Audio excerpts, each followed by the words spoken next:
All right, Dodgers lose Game 4 of the World Series 11-4. They now lead the series 3-1. My apologies for not doing this last night. I don't know what I was. I don't know. It got late. Excuse me. I hadn't eaten dinner yet. And by the time the game ended, it was already late. And I'm like, I'll see if I can do this tomorrow. I'm not home right now. I'm in my car because I'm at jury duty right now. I am doing my job as an American citizen and serving on a jury. So that's why I'm not in my usual setting right now. But I'm going to be quick because I don't have a lot of time. Just my initial thoughts on the game yesterday. I mean, you shouldn't be surprised. The Yankees were not going to go down without a fight. And the thing that I keep coming back to is that it was still a game up until the bottom of the 8th inning.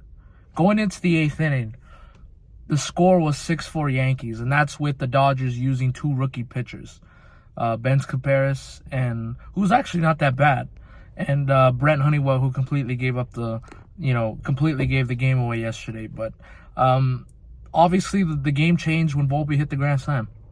No question about it. I'm not going to kill Daniel Hudson. Didn't have it yesterday.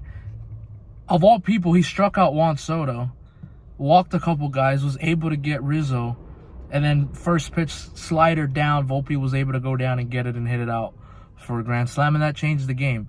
I don't think anybody asked Dave Roberts this in the press conference yesterday after the game, but I would have been very interested to know when or if the Dodgers had a bigger lead, would they have gone to their high-leverage relievers like Gratterall, Vesia, Banda, and Trinan, because Dodgers had the lead going into the 3rd inning. They had the lead, and they had an opportunity, to win, and they had their chances to increase the lead too. Tommy Edman roped them right at Rizzo. Gavin Lux was too far off the bag because he probably thought it was getting down, or he thought it was a base hit. And I think a lot of Dodger fans did also, kept the game at 2-1. So I'm very interested to know, had that lead increased to 4-1 or 5-1, would Dave Roberts had started using his high leverage relievers, or would he had stayed with Landon Knack, who again wasn't that bad either. Every Dodger fan was ready to, say, oh, this game's over. Now that Landon Knack's coming into the game, he wasn't that bad. He was able to eat innings, and he was able to get you into the 8th inning, and he only gave up, I think, a run or 2. I think at max he only gave up 2 runs. That's it. So, again, saving the dogs. You're still in a good spot. You're still up 3-1. I understand the Yankees are throwing their best pitcher out there, but the Dodgers got to see all the Yankee high-leverage relievers yesterday, and the Dodgers didn't have to use any of their guys, which I think that's a plus. That's a plus. The only thing that sucks is that you're giving this team and this fan base a little bit of belief here. You're giving them belief, and I think if you're the Dodgers, you gotta score first, man. Again. It doesn't have to be in the 1st inning, and but you just have to score first. You have to score first tonight, because if you don't, you're allowing the fans to get more belief and get more into it, and you're allowing the Yankee players to build more confidence. Freddie Freeman, unbelievable. This man continues to hit home runs. That is now his 6th straight game, going back to Game 5 of the 2021 World Series. He has a home run. And I'm glad he beat that cheating Astro George Springer, because he hit 5. He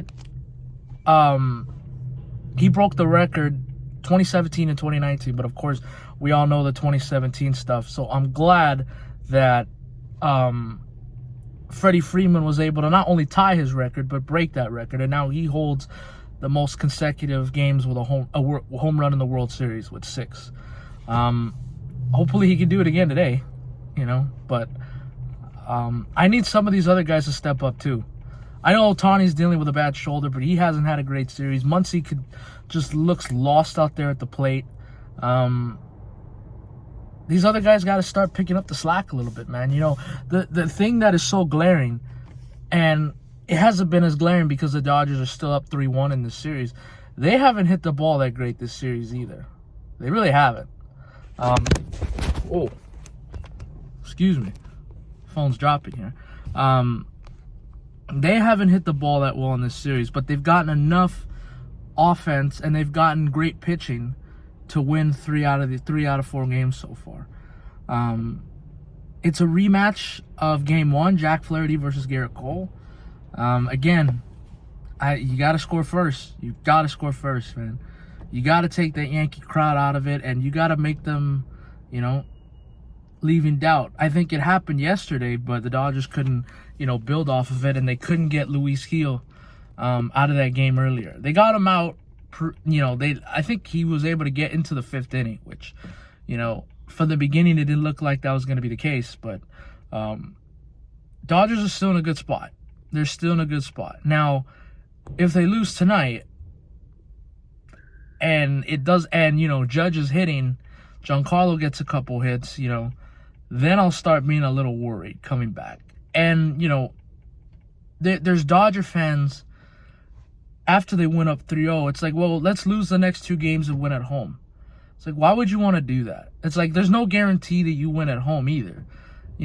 I hate the fact that there's actually fans out there that want the Dodgers to punt these 2 games so they could just win it at home. I'm not worried about that. Win it over there and get this series over with, man. Like, that's my concern right now. Like I said, they're still in a good spot. You got to close this thing out tonight. Obviously, it's not a must-win, but if you want to keep this Yankee team from believing more in themselves, you have to win this thing tonight. No question about it, and you need other guys in this lineup to step up a little bit. Also, just to give my reaction to the Mookie Betts thing that happened with the fan in the 1st inning, unacceptable. And it's weird because, and I saw the tweet from Jesse Rogers, and Jeff Passan retweeted it too. The thing, these 2 Yankee jackoffs, and there's no other way to say it, that we're trying to literally rip Mookie Betts' glove off of his hand and the ball. That's unacceptable. And the fact, I heard the story that they went to a bar and people are taking pictures, and even media people are trying to talk to them. They're being glorified right now like heroes. It doesn't make any sense. It's like, so when a couple Dodger fans threw a ball and, a couple bottles onto the field, that's not okay, no question about it. But when 2 fans almost trying to assault Mookie Betts and literally rip the glove off of his hand, that's okay, and it's funny, and it's not that big of a deal. Makes no sense to me.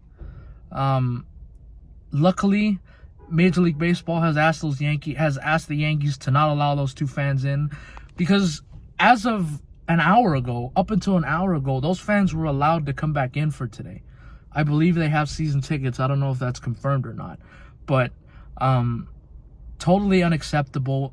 Mookie Betts, I don't know how he was able to stay so cool and calm during that. I would have been very livid, and he had every right. I don't think anybody would have blamed him if he was, screaming and yelling at those fans and at the umpires. But, you could tell during his post-game yesterday that he was clearly upset and annoyed by it.